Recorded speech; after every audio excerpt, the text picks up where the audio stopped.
So this one goes like this. I am in my 20s and honestly, I am struggling. Girl, me too. Dating scares me, not because I do not want love, but because I am terrified of truly being seen. I avoid relationships, I avoid visitors, I live in silence, alone with a secret that has shaped every decision. I suffer from adult bedwetting. No matter how cautious I try to be, I often wake up soaked in soaked sheets or have vivid dreams of using the toilet only to realize I have wet my bed. It is something that I have been battling for years, quietly and painfully. This condition has imprisoned me. I can't sleep over at anyone's place. When I have no choice, I set up multiple alarms or force myself to stay awake, exhausted and afraid. I can't risk anyone finding out. Shame has built walls around me. I am withdrawn from people, from joy, from connection. I feel broken, trapped and alone.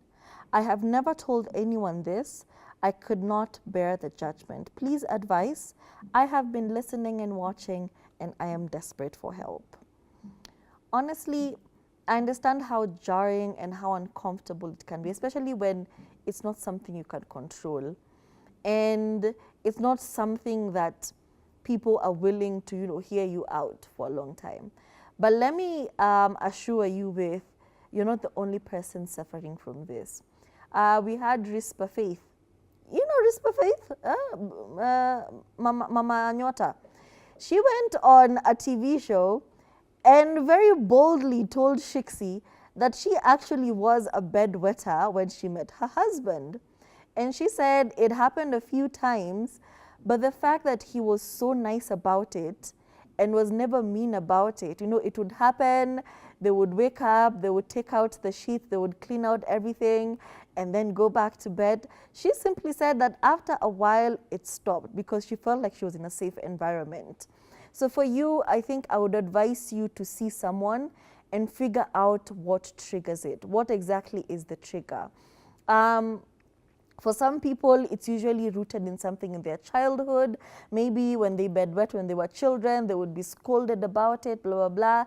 Maybe it's a medical condition. Sometimes, it's, I've heard about people with fistulas and they really can't hold urine.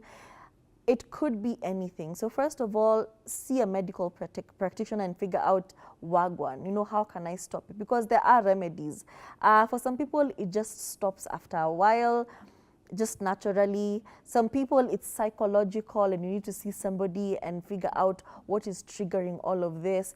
And I do know how much of a burden it can be to carry. The fact that you have to set up like multiple alarms. Imagine you have gone over to Buthang's house and you wake up every 30 minutes or every hour just so that you don't pee in his bed. So obviously even when you're waking up, he's waking up, it is a lot. So I do hope it works out for you, but please be assured by the fact that you're not the only one going through this. It is completely normal.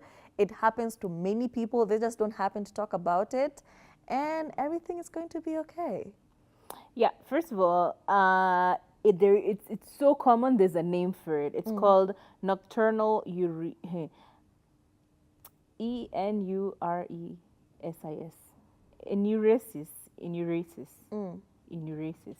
Nocturnal enuresis, and it is a lot more common than you would think.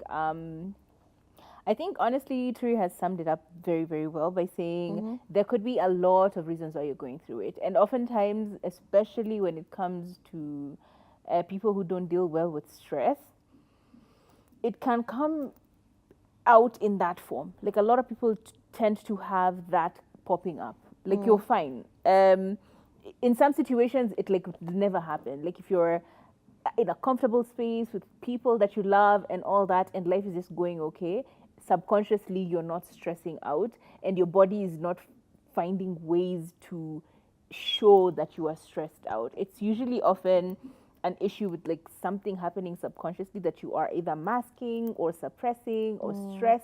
And people deal with stress in different ways, and there's so many ways in which your subconscious will force you to face what is going on. Some people end up having panic attacks similar to it, right? You're just chilling, everything is okay, but you are having an instant panic attack. You don't know where it came from.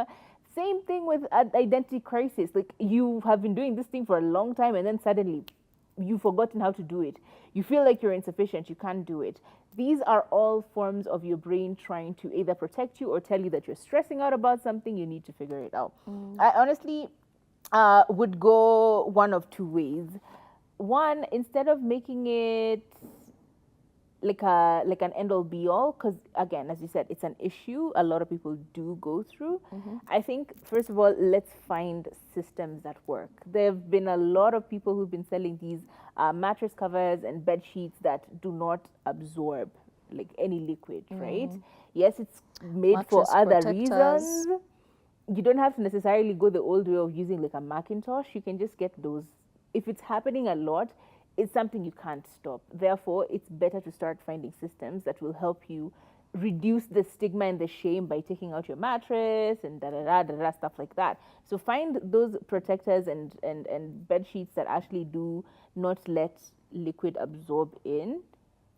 It helps, right? That's step number one. Step number two, I think you probably need to see someone about this. If it's not going away, regardless of what you try, as you said, it's a deeply rooted psychological issue, a deeply rooted form of stress that you're not figuring out. Therefore, it needs to be raised up to your conscious so that you're able to like figure it out. Because yes, a lot of people dream about going to pee, yeah, but not some people will wake up and actually go to pee. So that there has to be a reason. Number three, I know a lot of people go the extreme way of I won't drink water after this and this time.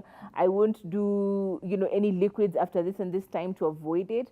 But again, it's not really ever about how much water is in your system. It's just the stress. So that is what I would do. I would see someone about it and really, really get into the root cause of the issue. And then don't forget that simply because it's happening to you doesn't mean you are unworthy, unloved, or you cannot be accepted. That is not it completely at all. Because you'll be fine. You will be fine. You are not a disgusting person. Nothing about it is disgusting. It's a very natural thing. It does happen to a lot of people. And therefore, get some treatments. Get to a doctor, a therapist. They will give you treatments that can really help. They will give you systems and remedies that could be beneficial to you, and you'll be fine. Like, don't worry about it. Like, the more you stress, by the way, let me tell you, with bedwetting, the more you think about it, the more you are hyperfixated on it, the more frequently it happens. And yeah, even Chris Brown wet his bed until he was like 16, right? We all know this. It's information. It happens. Think about it. Go see someone about it. Get medication. Know that it is not a solo issue. Don't fall into the stigma. Don't stress yourself out more, because that leads to more bedwetting. You will be fine. You can find a solution. That about wraps up our show. My name is Kathomi, and if you do know of any other solutions by there, please let us know, because sometimes we give you advice based on what we know. If you have more solutions, let us know on the number. By the way, the number has changed. Watu wa kutafuta namba ni gani? The number has changed. It's no longer 0770 729 366. It's the number on the screen right there. 0715 664 699. So hit us up or catch us on our social media handles at Turife, at Kathomi. From me, bye. Bye.